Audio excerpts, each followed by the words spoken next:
Анашым, түстім. Оқуға түстім, анашым. Диас, балам, сен грантқа түстің. Алматы. Абай атындағы Қазақ ұлттық педагогикалық университеттің студенті атандыңыздар. Құттықтаймын. Yes. Сен.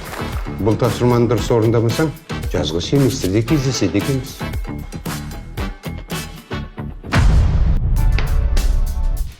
Кейін сен менімен бөлмелес болғаннан мақтанатын боласың. О, балмұздақтар. Мен негізі актер болғым келеді. Актер?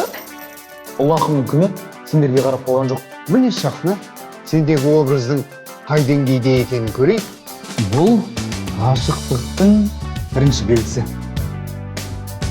Білімнің жүгі ауыр деген осы екен ғой. Сен поэзияны, мен қойылым жағын аламын. Солай екеуміз де өз армандарымызға бір қадам жасай аламыз.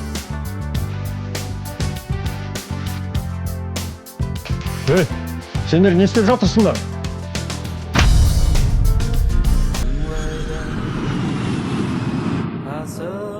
Ешкіммен сөйлескім келіп тұрған жоқ.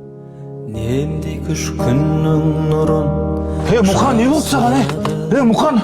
Әділетсіздік, көз бояушылық, екі жүзділік адамның ең сорлы сипаты.